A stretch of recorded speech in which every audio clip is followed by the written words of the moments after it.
الله أكبر الله أكبر الله أكبر الله أكبر. أشهد أن لا إله إلا الله.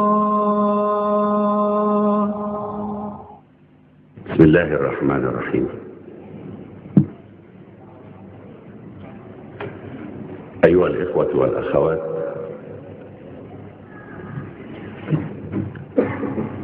يسعد وزارة الإعلام والثقافة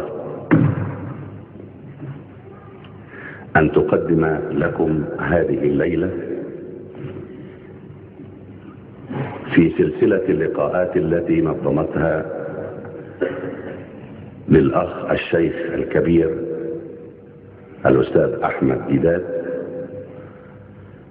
أثناء زيارته لدولة الإمارات العربية المتحدة بدعوة من وزارة الإعلام والثقافة. يسعد وزارة الإعلام والثقافة هذه الليلة أن تقدم لهذا الحشد الكبير الذي لم تشهده هذه القاعة من قبل علما كبيرا في حقل الدعوة الإسلامية. التقيتم به من قبل في دولة الإمارات العربية المتحدة هذا الأسبوع، ومن قبل ذلك التقينا به من خلال شاشة تلفزيون دولة الإمارات العربية المتحدة التي انفردت بمناظرته الكبرى: هل الإنجيل كلمة الله؟ سوف أستميحكم عذرا لأؤخر لقاءكم بالأستاذ الكبير بضع دقائق، لأن كثيرا من الأسئلة قد طرحت عليه وعلينا في وزارة الإعلام للتعريف به. كثيرون تصوروا أنه كان مسيحيا ثم اعتنق الإسلام، وكثيرون تصوروا أنه كان قسا فتحول إلى الإسلام، وأن السر في دراسته العميقة وحفظه للإنجيل يعود إلى ذلك.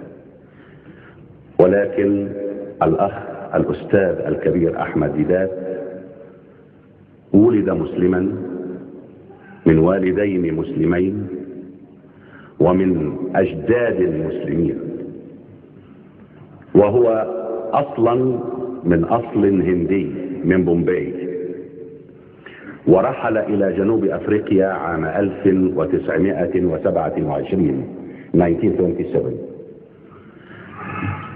وهو يقول بكل تواضع: لست خريجا من إحدى الجامعات ولا أحمل درجة علمية، وإنما كل ما وصلت إليه هو باجتهاد الشخصي وبالتحديات التي واجهتها كمسلم من ضمن أقلية مسلمة في جنوب أفريقيا يبلغ عددها حوالي 2% فقط في محيط غير إسلامي.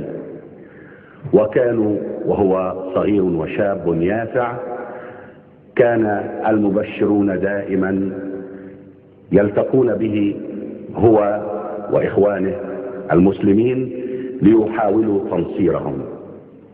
ومن هنا بدأ هو للدراسة، ثم بدأ بالهجوم، ثم انفرد بأسلوبه هذا الذي تفوق به في مجال الدعوة للإسلام، وهو مجال الدراسات المقارنة في مجال الأديان، وهو التخصص الذي تعمق فيه مجال الديانات والدراسات المقارنة للأديان.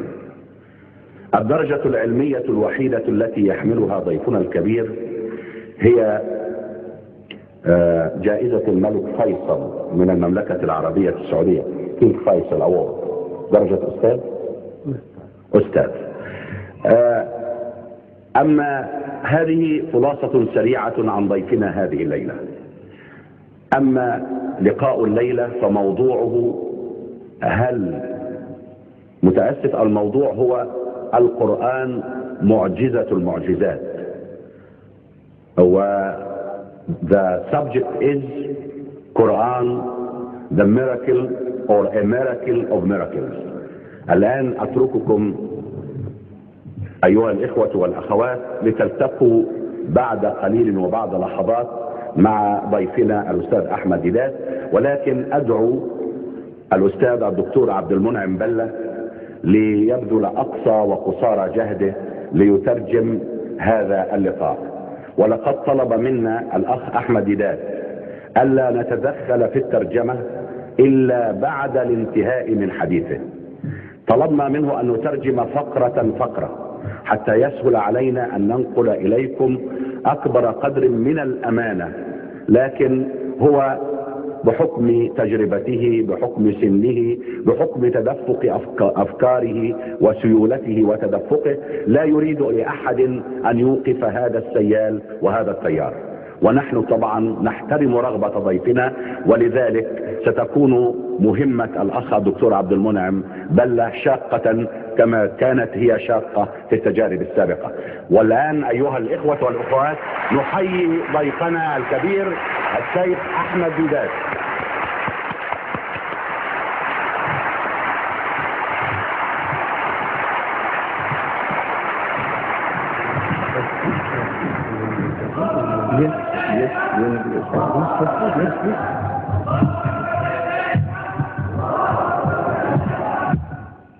أعوذ بالله من الشيطان الرجيم.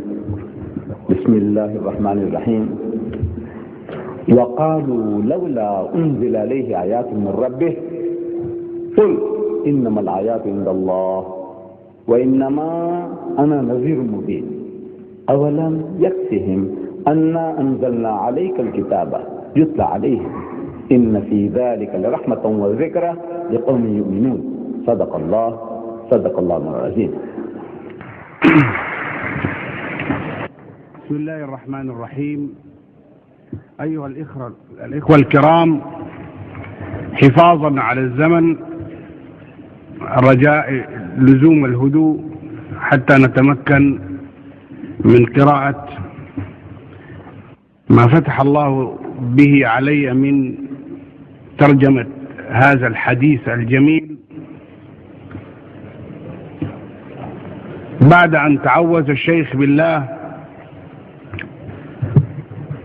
وسمى به قرأ عليكم الآية لولا أنزل الله آيات من ربه إلى آخر الآية، وخاطبكم إخواني وأخواتي الحضور. القرآن معجزة المعجزات،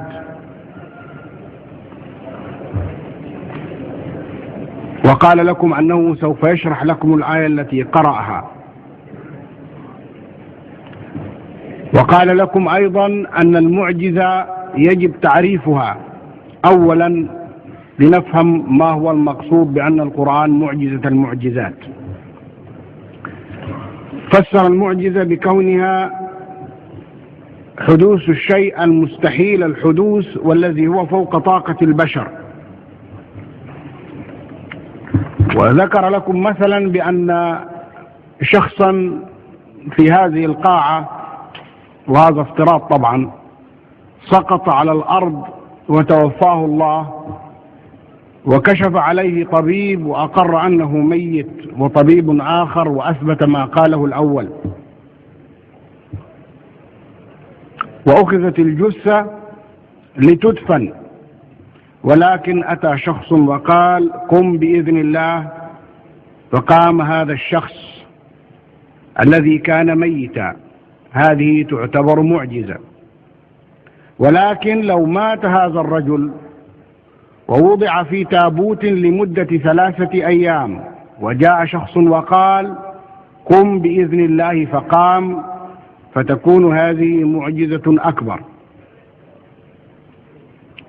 ولو مات شخص وقبر، وضع في قبر أقفل عليه قبره ومضى على ذلك زمان وجاء شخص وقال له قم فقام، فإن هذه تكون معجزة أكبر حجما. لا بد أن يكون حجم المعجزة بحجم التحدي، الناس دائما يطالبون بالبراهين الإعجازية من أصحاب الرسالات. الله سبحانه وتعالى أعطى سيدنا دائما يطالبون بالبراهين الإعجازية من أصحاب الرسالات. الله سبحانه وتعالى أعطى سيدنا موسى معجزة القضاء على السحر والسحرة الذين جاء بهم فرعون للانتصار عليه. ألقوا عصيهم وحبالهم وخيل إليهم من سحرهم أنها تسعى، ولكن عصا سيدنا موسى عليه السلام لقفت ما يأفكون وصارت حية كبيرة، وبعد أن فعلت هذا عادت إلى سيرتها الأولى ولم يزدد حجمها ولم يتغير شكلها، وعادت عصا كما كانت في يده. وعندئذ أدرك السحرة أن هذا ليس سحرا، لأن السحر خداع وتمويه، ولو كان هذا خداعا وتمويها على الأعين والأنفس لما اختفت الحبال والعصي في بطن الحية التي تحولت إلى عصا، فأدركوا أن هذه معجزة حقا وآمنوا برب موسى وهارون. في زمن سيدنا عيسى عليه السلام كان القوم يمارسون الطب الإغريقي وتفننوا في فنون الشفاء والاستشفاء، فأعطى الله سبحانه وتعالى سيدنا عيسى معجزة الشفاء باللمس باليد، شفاء العمى والبرص وإحياء الموتى. أما نبينا الكريم محمد صلى الله عليه وسلم فإن معجزته كانت معجزة بيانية، معجزة لغة. العرب كانوا يتفاخرون بأنهم برغم كونهم أميون أهل بلاغة، يقولون لو كان مثلا عندكم قليل من الكلمات الواصفة للحصان فإننا نملك أضعافها، أو كلمات أخرى تصف أي كائن آخر فإننا نملك أضعاف المفردات التي تملكونها. ولهذا فالقرآن هو المعجزة الكلامية، وقبلها الناس عندئذ لفصاحتهم وبلاغتهم كمعجزة كلامية. ولكن اسمحوا لي أن أنقل إليكم ما يقوله بعض الأجانب غير المسلمين عن القرآن الكريم. كاتب اسمه A.G. أبي يقول: عندما أسمع القرآن يتلى فإني أحس أن فيه وقعا وتنغيما يشابه إيقاع ضربات قلبي. الكاتب بوسويل سميث كتب كتابا اسمه محمد والمحمديين، وقال فيه أن محمدا صلى الله عليه وسلم كان أميا، ولكنه كتب كتابا عظيما. وهذا قول الكاتب طبعا، لأن غير المسلمين يعتقدون أن محمد صلى الله عليه وسلم كان عبقريا كتب هذا الكتاب. يقول عن هذا الكتاب أنه كتاب شعر وقانون وتشاريع وفنون في نفس الوقت، ويقول إن هذا الكتاب معجزة. وقرأ عليكم الآية 28 من سورة العنكبوت: لولا أنزل عليه آيات من ربه. يقول أن العرب في ذلك الزمان قد سمعوا بمعجزات سيدنا موسى وسيدنا عيسى، وكانوا يريدون من محمد صلى الله عليه وسلم نفس الشيء، يريدون منه معجزات مشابهة. ولكن الكتاب الغربيين الآن حينما يذكرون ذلك يذكرونه من قبيل السخرية، ولكن العرب آنذاك حينما قالوه كانوا يعنونه ويقصدونه. فقد كانوا يقولون له مثلا: لماذا لا تحول لنا جبل أحد ذهبا، أو تصنع لنا سلما لنرقى فيه إلى السماء، أو تفجر لنا أنهارا في القفار. ولكن الله سبحانه وتعالى يرد عليهم في القرآن: إنما الآيات عند الله، إنما أنا نذير مبين. معنى هذا أن الله سبحانه وتعالى هو موحي هذا الكتاب، وأن محمد ليس بكاتبه. أولا يكفيهم أننا نزلنا عليك الكتاب؟ أليس هذا الكتاب كافيا في روعته وعظمته وسبكه، في لحمته وسداه، وأنت أمي لا تحسن صنع هذا، تتلو عليهم هذا الكتاب بهذه الدقة؟ أليست هذه معجزة؟ رجل لا يقرأ ولا يكتب، الله سبحانه وتعالى يقول أنها معجزة، ومنصفي الخلق يقولون أنها معجزة، وهي معجزة بلا شك. نحن المسلمون نؤمن بأن وحي الله لمحمد صلى الله عليه وسلم هذا القرآن الكريم حق وصدق، وأعداء الإسلام وأصدقاؤه يقولون أن هذا من وضع محمد الذكي الفصيح العبقري، ولكنه ليس وحيا. ودعونا لمجرد أن نجاريهم في حجتهم أن نتفق أن محمد صلى الله عليه وسلم كان محدثا بارعا ومفكرا عظيما، فإن التفكير العادي للإنسان العادي يقول: لماذا لا يكون هو كاتب هذا الكتاب؟ الله سبحانه وتعالى يقول: وما ينطق عن الهوى. الله سبحانه وتعالى بقوله هذا يدافع عن نبيه ويدفع عنه هذه التهمة، ولكنهم يقولون ويصرون في قولهم: لا، إنه المؤلف.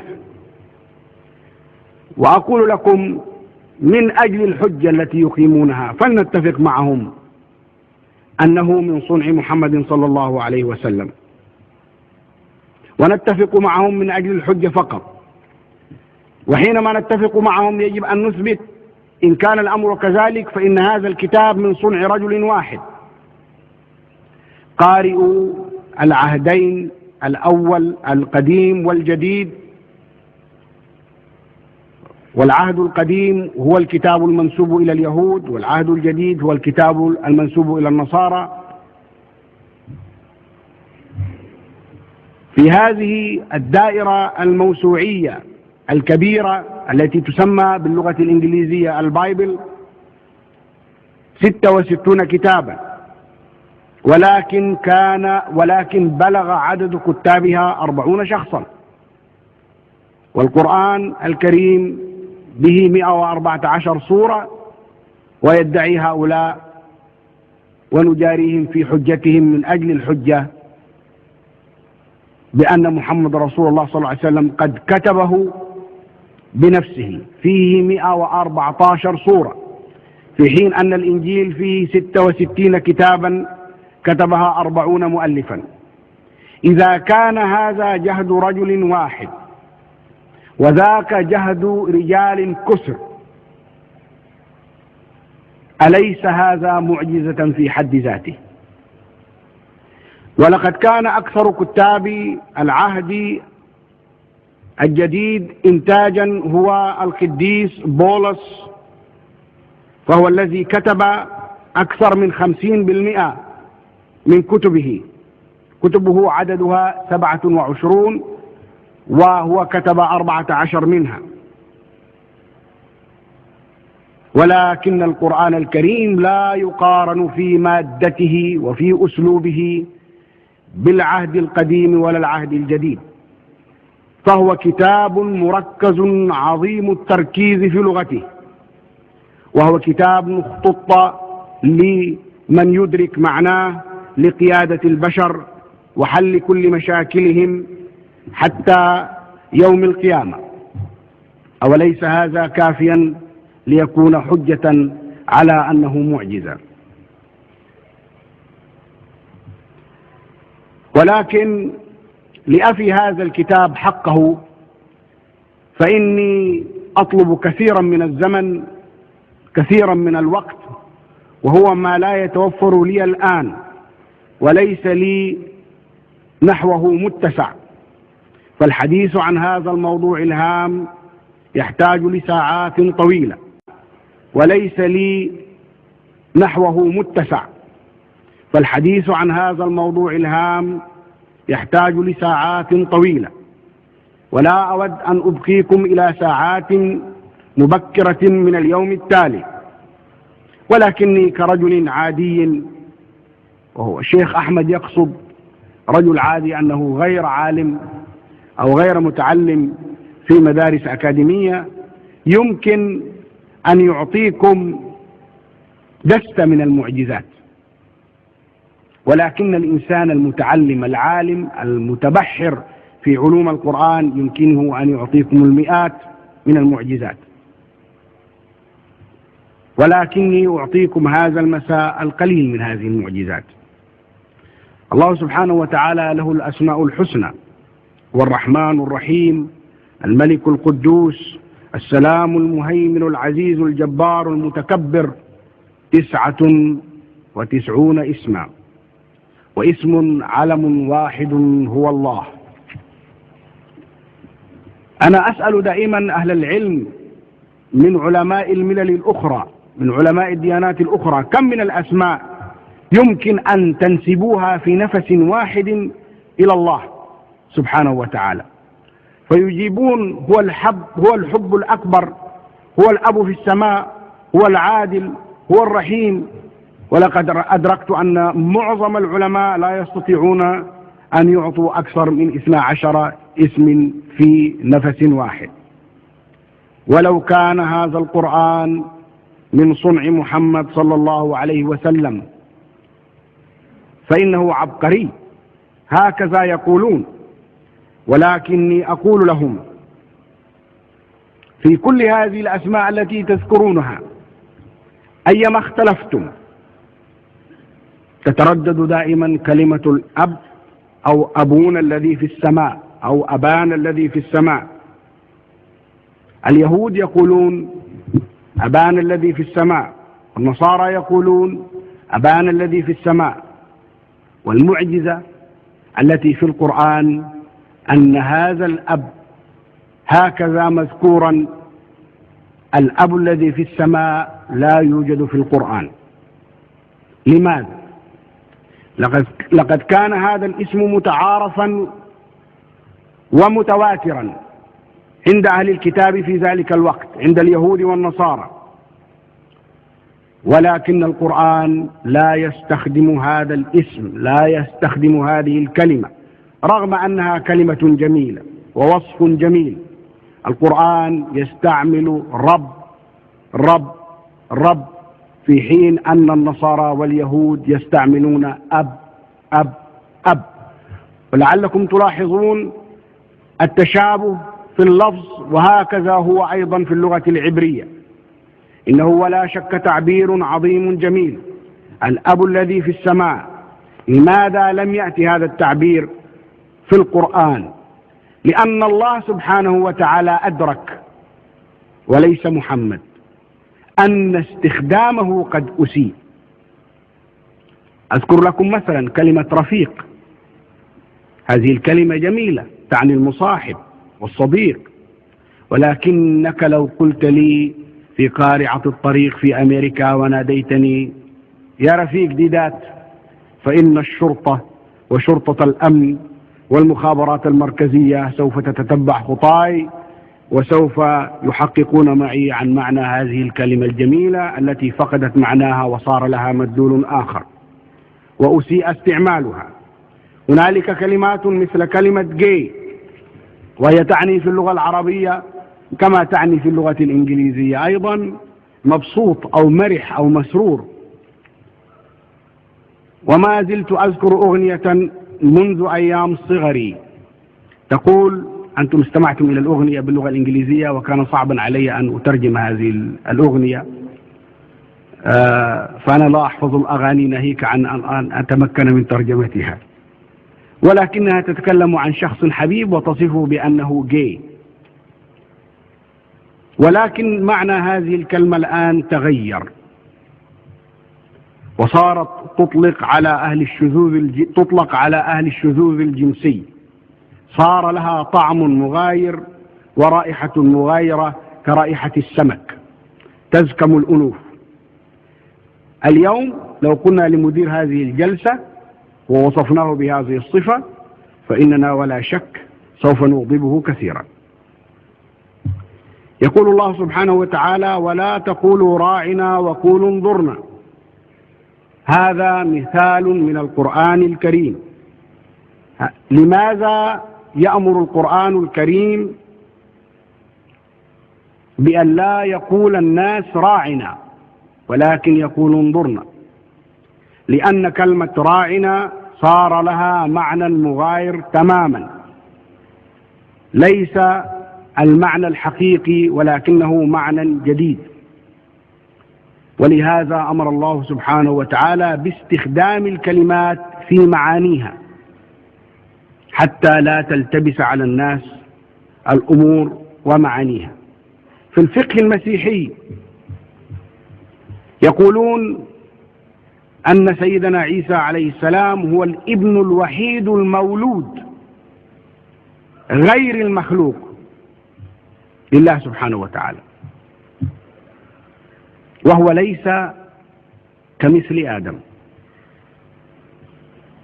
إن الله سبحانه وتعالى خلق الجميع، خلق آدم وحواء وخلقنا جميعا، والحمير والخيول والبغال والحشرات والثعابين وما إلى ذلك. فما معنى هذا الكلام؟ معنى هذا الكلام أنهم ينسبون لله أمرا مزريا، أمرا خطيرا، سبة عظيمة. الله سبحانه وتعالى يرد عليهم في الآيات التي قرأ عليكم الشيخ أحمد: وقالوا اتخذ الرحمن ولدا تكاد السماوات تتفطرن إلى آخر الآية. يقول لكم الشيخ أحمد: لو كان للسماوات مشاعر وأحاسيس مثل أحاسيسكم ومشاعركم لتفطرت لتفتتت، ولو كانت الجبال لها مشاعر مثل مشاعركم وأحاسيسكم لخرت مهدودة وتحولت إلى تراب وغبار من هول ما تسمع ومن هول ما تحس من معنى ما تسمع.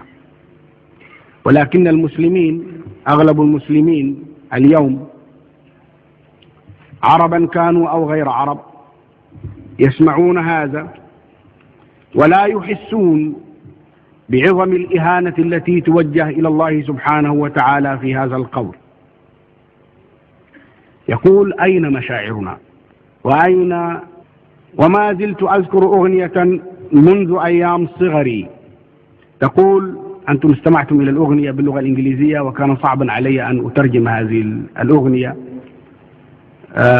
فأنا لا أحفظ الأغاني ناهيك عن أن أتمكن من ترجمتها، ولكنها تتكلم عن شخص حبيب وتصفه بأنه جاي. ولكن معنى هذه الكلمة الآن تغير، وصارت تطلق على أهل الشذوذ الجنسي، صار لها طعم مغاير ورائحة مغايرة كرائحة السمك تزكم الأنوف. اليوم لو قلنا لمدير هذه الجلسة ووصفناه بهذه الصفة فإننا ولا شك سوف نغضبه كثيرا. يقول الله سبحانه وتعالى: ولا تقولوا راعنا وقولوا انظرنا. هذا مثال من القرآن الكريم. لماذا يأمر القرآن الكريم بأن لا يقول الناس راعنا ولكن يقول انظرنا؟ لأن كلمة راعنا صار لها معنى مغاير تماما، ليس المعنى الحقيقي ولكنه معنى جديد. ولهذا أمر الله سبحانه وتعالى باستخدام الكلمات في معانيها حتى لا تلتبس على الناس الأمور ومعانيها.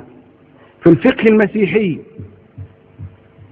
يقولون أن سيدنا عيسى عليه السلام هو الابن الوحيد المولود غير المخلوق لله سبحانه وتعالى، وهو ليس كمثل آدم.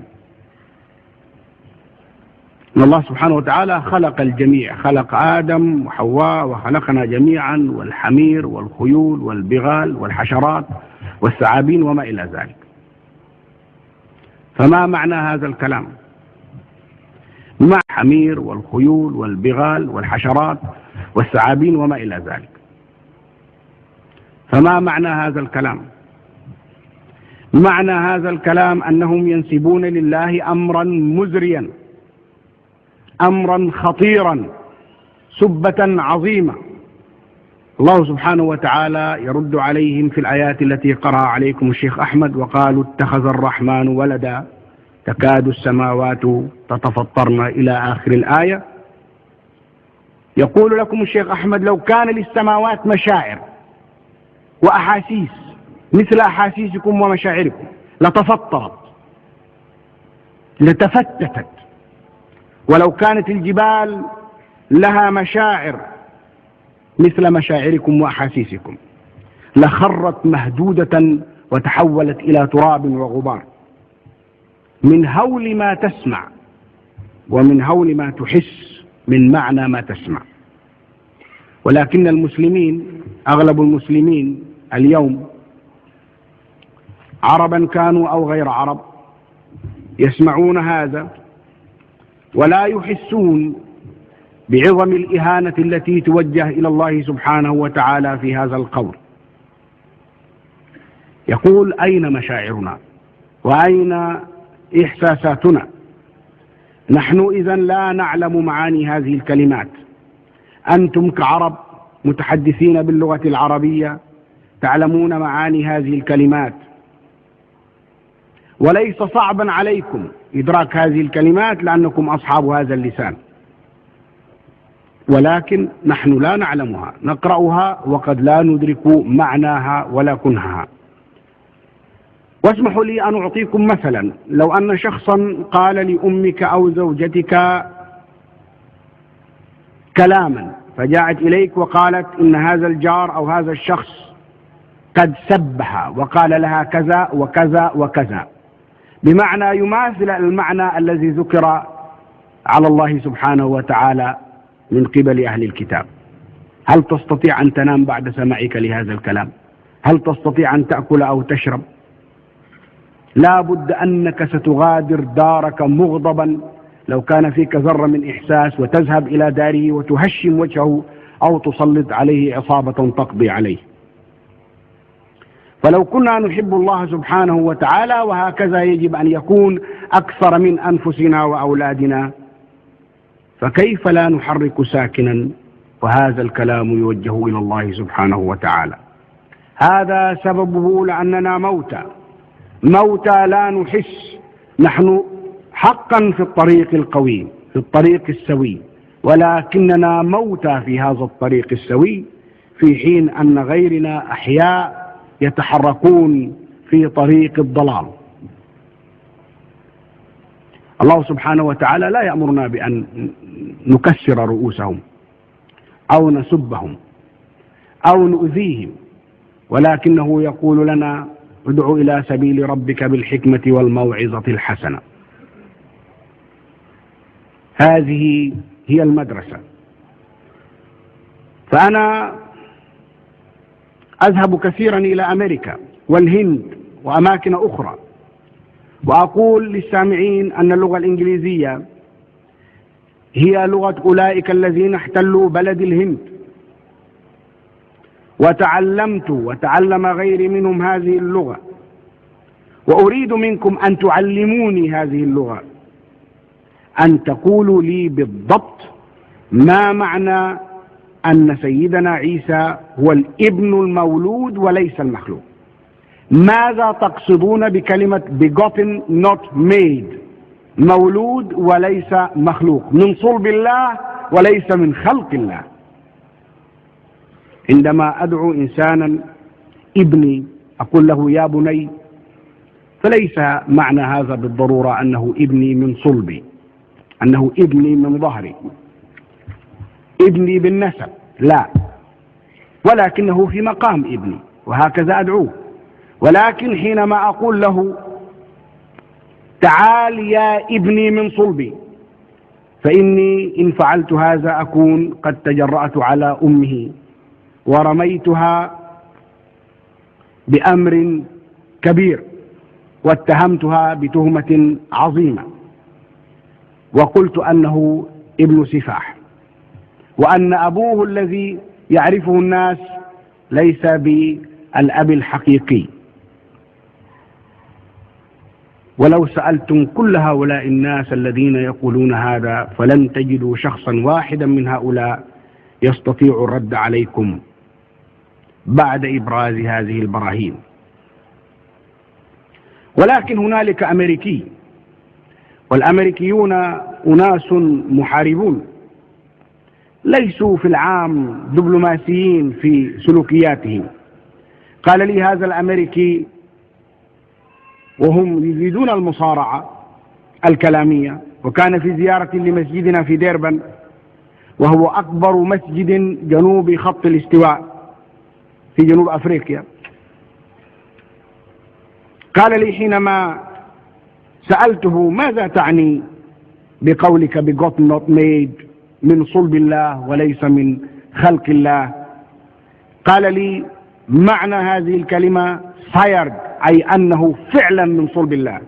فقلت له ماذا تعني؟ فقال لي هذا معنى الكلمة، أنا لا أعني هذا معنى الكلمة. فقلت له إن هذه الكلمة بمعناها هذا تستعمل في البيطرة، في تربية الحيوانات. فقال لي ما معناه أنه ليس هذا ما يعتقده، ولكن هذا ما تعنيه الكلمة.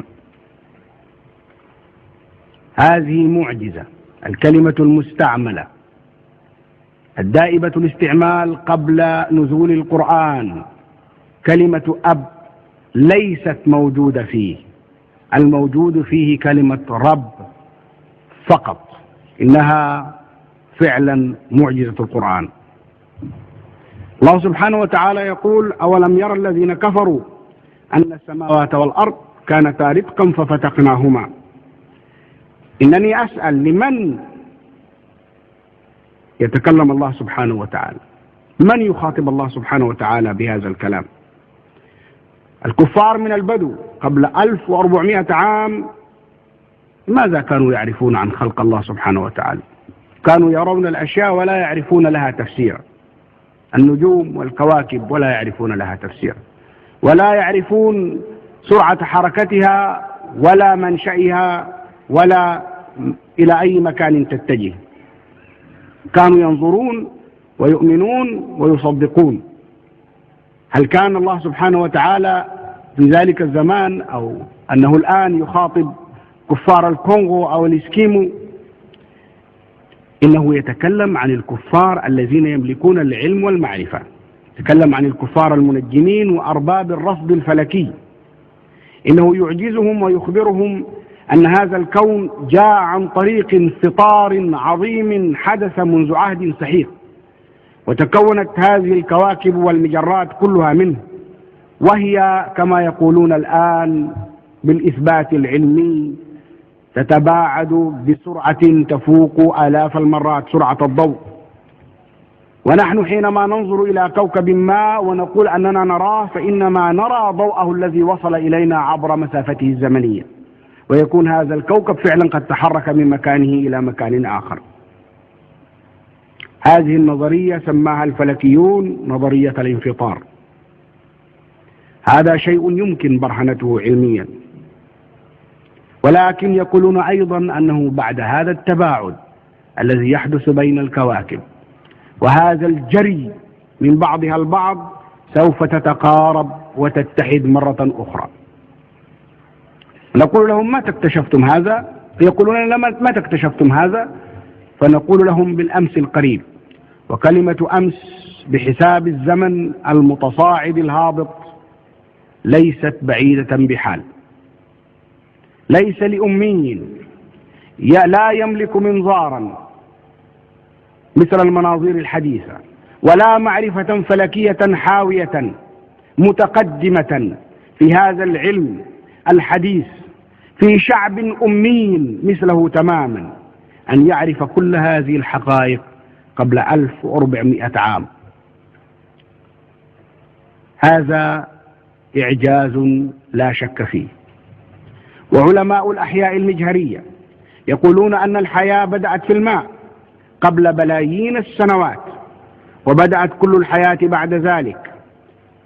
الحياة جاءت من الماء. يقولون لنا حينما نقول لهم نعم نحن نعرف ذلك. وبدأت كل الحياة بعد ذلك. الحياة جاءت من الماء. يقولون لنا حينما نقول لهم نعم نحن نعرف ذلك. متى وجدتم هذا؟ نقول لهم بالأمس، والأمس قريب. الله تعالى سبحانه يقول وجعلنا من الماء كل شيء حي أفلا يؤمنون. لمن تكون هذه المخاطبة؟ لماذا لا تؤمنون أيها الكفار الملحدون؟ القرآن تذكرة. وما كنت تتلو من قبله من كتاب ولا تخطه بيمينك إذا لارتاب المبطلون. لو كان هذا الرسول الأمي صلى الله عليه وسلم متعلما دارسا لما استغرب الناس ولحق لهم أن يشكوا في أن هذا الكلام من صنعه. الله سبحانه وتعالى يثبت ويقول أنه أرسل نبيا أميا لأمة أمية. في كل بلاد العرب كان الذين يدركون القراءة والكتابة ويعرفونها قلة قليلة. هذا وضع إلهي سبق الرسالة المحمدية ليكون برهانا على أن هذا الكتاب من عند الله سبحانه وتعالى. توماس كارلايل، الكاتب توماس كارلايل، يقول عن العرب أنهم كانوا بدو يسيحون في الأرض لا يلحظهم أحد من العالمين. أناس يتزوجون زوجات آبائهم ويئدون بناتهم ويرتكبون الأفاعيل وكل الموبقات. كل الأمم أهملتهم. يقول كارلايل هؤلاء العرب غير الملحوظين من الأمم الأخرى صاروا النجوم التي تضيء في السماء بعد قرن من الزمان بعد رسالة محمد صلى الله عليه وسلم. كانت مملكة العرب تمتد من غرناطة إلى فارس، وصار تاريخ الأمة العربية مثمرا عندما أتت العقيدة. لماذا حدث هذا التغيير؟ هذا الكتاب هو سر هذا التغيير. أحد اليهود وهو كاره للعرب يكتب عن الطب، يقول في كتابه عن العرب أنهم رعاة الشاة والإبل يجلسون على عروش الأباطرة.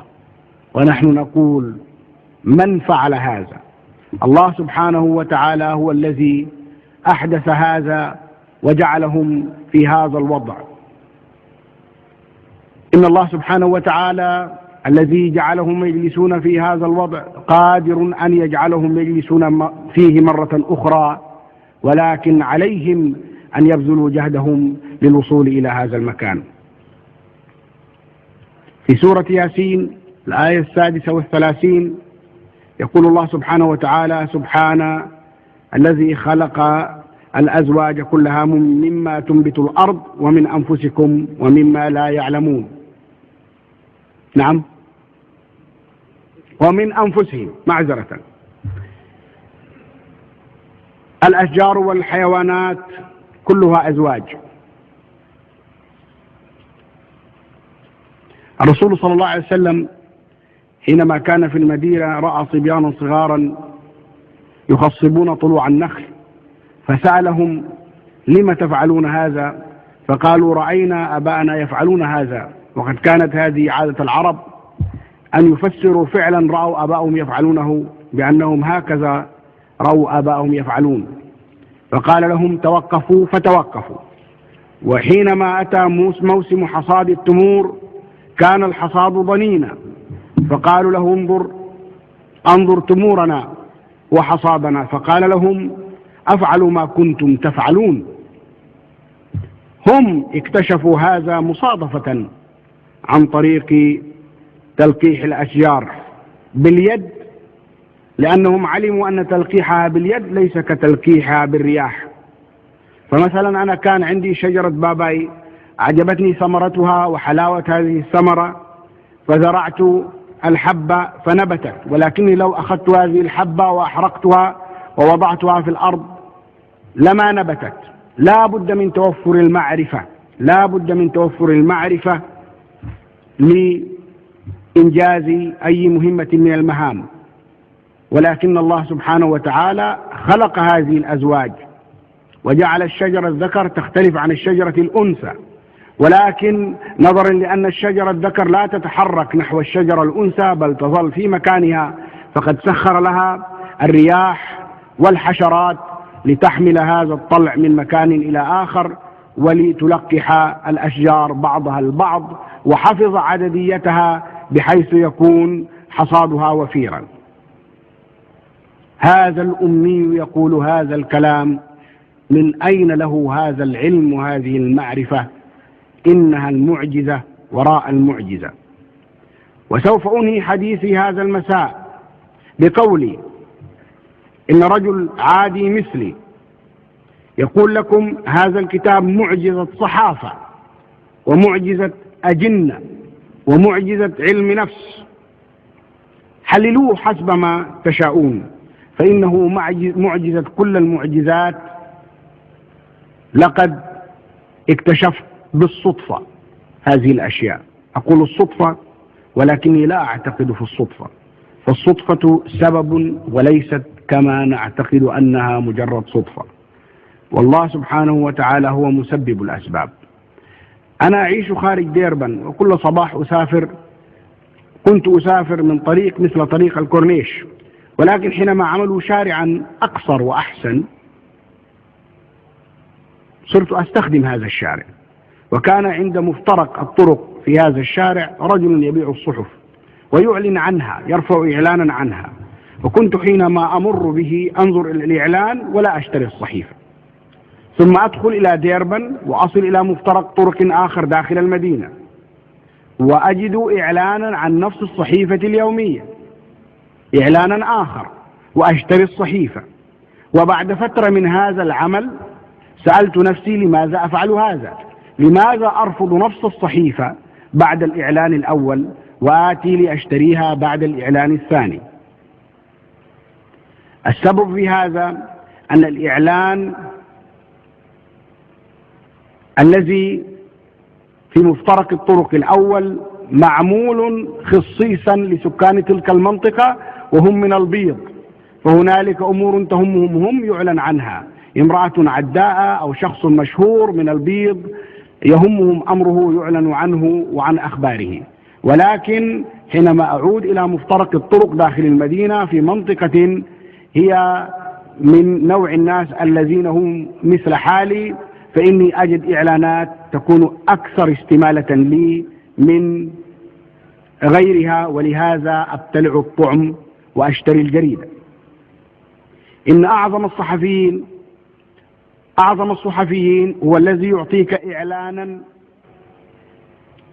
يدعو من خلاله الجميع للالتفات إلى مادته، يدعو الباكستانيين والعرب والغربيين وغيرهم من الأجناس. هذا صحفي عظيم. الله سبحانه وتعالى هو أعظم العظماء.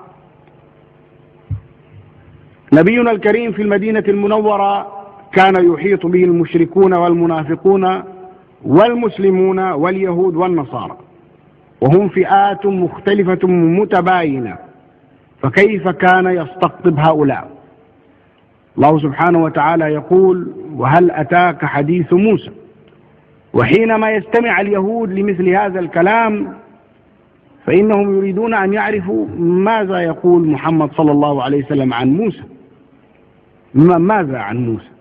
وأيضا النصارى يريدون أن يعرفوا ماذا عن موسى، والمسلمون يريدون أن يعرفوا ماذا عن موسى، وهكذا فالجميع يريدون أن يعرفون، وهذا الإعلان استقطبهم جميعا. هنالك مثل من القرآن الكريم عن سيدنا موسى حينما رأى النار، وحينما لفتت النار نظره إليها ونودي عندها، وأنتم تعرفون بقية القصة. وبعد أن قتل سيدنا موسى رجلا مصريا، وكان موسى عليه السلام رجلا قويا ذو شكيمة، هرب من مصر بعد فعلته تلك، بعد ارتكابه لتلك الجريمة، وذهب إلى مدين وساعد ابنتي سيدنا شعيب. ولما رجعت البنتان إلى أبيهما وصفتا له ما فعل الرجل فرغب أن يتعرف عليه شعيب.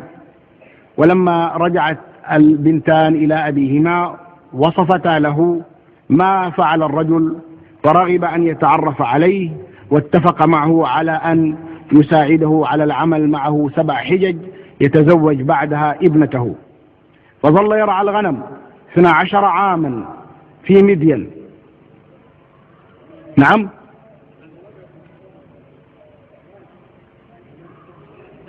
8 حجج. في هنالك رأي لإخوان العلماء 8 حجج. أنا أيضا رجل عامي مثل الشيخ ديدات، لست عالما.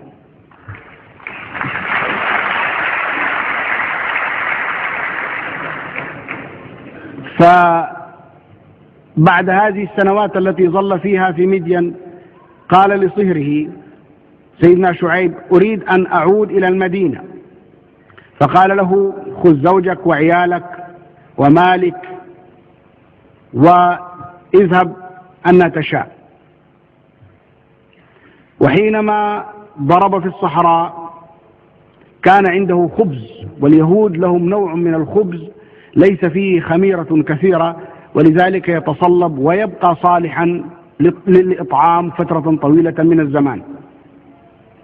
ولكن له شياه، أراد أن يأكل اللحم، ولكن لا يؤكل اللحم إلا بطهيه، ولفعل ذلك لا بد من إشعال النار، وإشعال النار عندئذ أمر صعب يتطلب جهدا ووقتا طويلا. وظل يؤجل هذا العمل فترة طويلة من الزمان. ولكن حينما رأى النار قال لنفسه: الحمد لله، وفرت علينا الجهد. وقال لأهله: سأذهب عندها حتى آتيكم منها بقبس أو أجد عندها هدى، أي أن أجد عندها من يدلني على الطريق أو يشرح لي مهالك هذا الطريق. فحينما أتى إلى هذه النار أن الله سبحانه وتعالى قد جذبه، علم بما يجول في خاطره من أنه يبحث عن النار، فاجتذبه بهذه النار. وحينما جاء إليها نودي من جهتها بأن يخلع عليه، لأنه في واد مقدس. انظروا هذه الصورة الرائعة، هذه الصورة التي تشمل الإعلام وجمال التعبير. حقا هذا القرآن معجزة المعجزات، هذه روعة متواصلة. الله سبحانه وتعالى يتحدى كل الناس أن يأتوا بسورة من مثل هذا القرآن الكريم، وإلى الآن ما زال هذا التحدي قائما. هذا كتاب الهداية الأزلي، ولكننا جميعا نضعه ونجلس عليه، نقرأه للثواب والأجر. بالتأكيد حينما نقرأه سوف نحصل على الثواب والأجر. الرسول صلى الله عليه وسلم يعلمنا أننا إذا تلونا ألف لام ميم فإننا نأخذ أجرا على الألف وعلى اللام وعلى الميم، وهكذا إذا تكررت التلاوة يتكرر الأجر ويتضاعف. هذا أجر بحساب، هذا ثواب سهل. ولكن ألا تريدون الأجر الصعب، الثواب الصعب الذي له أجر بلا حساب؟ أنا أحاول أن أعمل من أجل الثواب الذي بلا حساب. اعملوا بتعاليم كتابكم هذا القرآن الكريم، اقتسموا عظمته مع الناس، لا تكونوا أنانيين، وتحفظوا هذه العظمة لأنفسكم، انقلوها للآخرين. حينما أسألكم هل تحافظون على صلاتكم تقولون نعم، وأسألكم لماذا تقولون لمصلحتنا، وهكذا بالنسبة لكل العبادات الأخرى من زكاة وحج وغيره. أيضا حينما تسألون تقولون نفعل هذا لمصلحتنا. ولكني أقول لكم ماذا تفعلون من أجل الكافر المشرك؟ الكافر المشرك هذا خلق الله، ماذا تفعلون من أجله؟ إذا تركتموه في كفره وشركه يذهب إلى جهنم، هل تريدونه أن يذهب إلى جهنم أم تريدون الأجر من وراء هدايته؟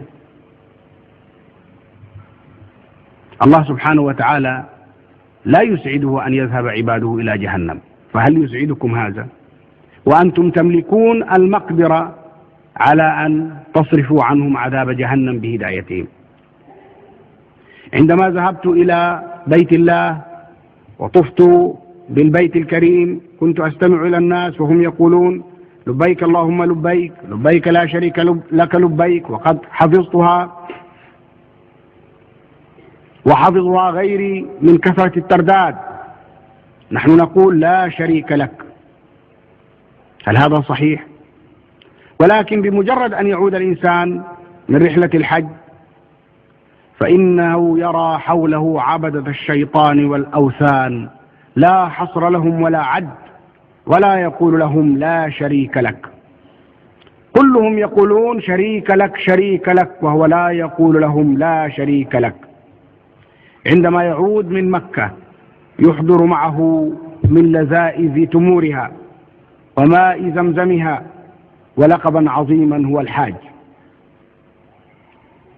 لو أديتم هذه الفريضة تعلمون المشقة التي يجابهها الإنسان في هذه الفريضة. لقد فقدت حذائي، فقدت حوالي $1000 وقعت مني ولم أستطع أن أرفعها، ووقعت وكاد يقضى عليه، إنه لو وقع إنسان هنالك فإن الناس يمشون عليه ويقضون عليه. ورأيت الناس يرجمون الشيطان في حالة هياج شديد، وقلت لنفسي ماذا يرجمون هؤلاء؟ يرجمون الشيطان هنالك ملايين الشياطين حولهم. هذا ما نعود به، ماء زمزم وتمر مكة ولقب حاج، ونترك لبيك اللهم لبيك ولا شريك لك لبيك في بيت الله. هذا شعار. الأمم المتحدة مثلا لها شعارات لكل عام، عام المرأة، عام الشجرة، عام الماء، عام الصحة. ومنذ 1400 عام رفع هذا الشعار لا شريك لك لا شريك لك، نتركه خلفنا ونحضر التمر والماء ولقب الحاج، وحولنا الشرك في كل مكان. مهمتنا أن نحارب هذا الشرك في كل الأسواق. الرسول صلى الله عليه وسلم ذهب إلى جبل النور ليتعبد، وأنا لا أعلم تفاصيل عبادته، ولكن ما حدث فيه كان بينه وبين ربه. ولكن في 27 من رمضان وكان عمره آنذاك 40 عاما جاءه الوحي على لسان جبريل قال له اقرأ، فقال ما أنا بقارئ، وقال له اقرأ فقال ما أنا بقارئ، وهكذا حتى قال له اقرأ باسم ربك الذي خلق، فأدرك أن معنى اقرأ ليس فقط أن يقرأ المكتوب، ولكن أن يردد ما قرئ عليه ويحفظه. وكان الرسول صلى الله عليه وسلم يردد كل ما يقرأ عليه ويحفظه، وأصابه الخوف وهرع إلى السيدة خديجة رضي الله عنها وقال دثروني دثروني، ووصف لها ما حدث فقوته وأزرته، ولكنه بعد ذلك لم يذهب إلى الجبل أبدا. إلى أين ذهب؟ بعد ذلك اليوم كان يذهب إلى الأسواق وأماكن التجمع ويخاطب الناس الآتين من اليمن ومن الشام ومن فارس. كان الناس في ذلك الزمان ينظرون إليه ويستغربون التطور الذي طرأ على سلوكه ويظنونه مجنونا، ولكن الله سبحانه وتعالى برأه في قرآنه من هذه التهمة وجعله لنا الأسوة الحسنة. حينما ترونهم يمجدون شركهم، يمجدون آلهتهم من دون الله، قول لهم لا شريك لك. لماذا لا تقولون هذا؟ أنتم الآن لا يصيبكم أذى كما كان يصيب الناس في الماضي. أقول لكم أنتم لا تقولون هذا لأنكم تخافون أن يقول الناس أنكم أقول لكم أنتم لا تقولون هذا لأنكم تخافون أن يقول الناس أنكم أصبتم بالجنون.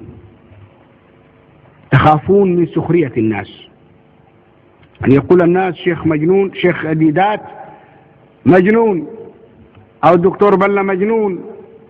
هذا الرجل يذهب إلى الأسواق ويتحدث مع الناس ويقول لهم لا شريك لك في الأسواق، يرفع صوته بذلك، لا بد أنه مجنون. أقول لكم الحاجة أم الاختراع. في منبسة في منطقة اسمها مومباتياري، ذهبت هنالك ووجدت جمعا من الناس كلهم أمثالي مجانين، ووقفت في وسطهم وتحدثت إليهم. ليس من المعقول أن أفعل نفس الشيء في لندن أو في دربن، لأنني لا أستطيع أن أفعل ذلك، إنما أستطيع أن أفعله في منبسة حيث يبدو الكل مجنونا مثلي.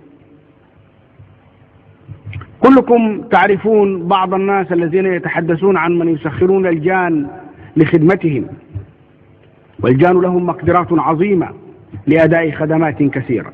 تعرفون هذا الضرب من البشر. أدوات الإعلام اليوم، التلفزيون، الفيديو، هذا جان هذا الزمان في جنوب أفريقيا، وهي بلدة عنصرية متعفنة السلوك، ولكنها بلادي. أعطى فيها حق أن أضع جهاز التلفزيون في الشارع ويدور هذا الجهاز، تدور فيه أشرطة، أنا لست موجودا هناك حتى يقول الناس عني أنني مجنون، ويأتي الناس يتجمعون وينظرون، والمهمة تؤدى حتى في غيابي. هذا جان هذا الزمان. وفي الداخل يمكن أن يجلس الناس على راحتهم وينظرون إلى نفس الأفلام. وفي بلاد العنصرية هذه نجذب الناس إلى الإسلام بالمسجد. هم هنالك يظنون أن المسجد عبارة عن معبد فيه أصنام. قالت لي إحدى النساء إنها توقعت أن تجد، لا كنا يزورن المسجد، أنها توقعت أن تجد في المسجد أصناما، ولكنها وجدت فيه الحقيقة. وامرأة أخرى بدا عليها الامتعاض، قالت لي أين الأبقار حينما دخلت المسجد؟ فقلت لها لا يوجد في المسجد أبقار، معذرة، لا بد أنك في المكان الخطأ. في منطقتنا يوجد معبد قريب وهو أكبر معبد جنوب خط الاستواء للهندوس، فيه بقر وغير ذلك من أنواع الحيوانات المؤلهة. أنتم سمعتم عن مورارجي ديساي الذي كان رئيسا لوزراء الهند، وهي أكبر ديمقراطية في العالم، وهو يشرب 7 أكياس من بوله كل صباح ويقول أنها مفيدة. هؤلاء قومي الذين يشربون البول كل صباح، هؤلاء قومي. ولولاكم أنتم أيها العرب لظللنا نشرب بولنا حتى اليوم. هكذا كان يذكرني أبي دائما، يقول لي إذا رأيت عربيا فقبل يده، لأنه لولا هؤلاء لظللنا نشرب بول الأبقار وبولنا حتى اليوم.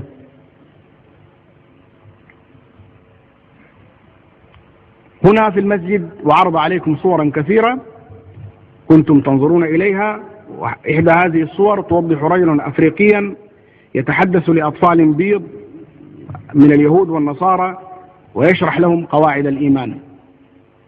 يقول الشيخ أحمد في ختام حديثه: نحن في حاجة إلى عونكم، أفتحوا أفواهكم، استخدموا شفاهكم وألسنتكم. الرسول صلى الله عليه وسلم يقول: بلغوا عني ولو بآية. هذا هو السر. أعطوا ما تملكون، أعطوا ما تملكون، والله يمدكم بالباقي ويتمم عملكم. وفي نهاية حديثه يتقدم الشيخ أحمد ديدات بالشكر إلى وزارة الإعلام والثقافة على هذه الفرصة التي أتيحت له لمخاطبتكم في هذا الجمع المبارك، ويتقدم بالشكر أيضا إلى دولة الإمارات العربية المتحدة والمسؤولين فيها وشعبها على إتاحة الفرصة له وعونه على هزيمة جالوت أمريكا جيمس واغرت. ويقول أن هذا هو هدفه من زيارته، أن يتقدم إليكم بهذا الشكر الوافر لهذا العون الذي قدمتموه له، ويرجوكم أن تسمحوا له أن ينصرف بعد هذه المحاضرة بسلام إلى دبي، لأنه يكون في حالة من الإجهاد والتعب يحتاج فيها إلى الراحة. ولكم الشكر، وأتمنى أن أكون قد وفقت في الترجمة،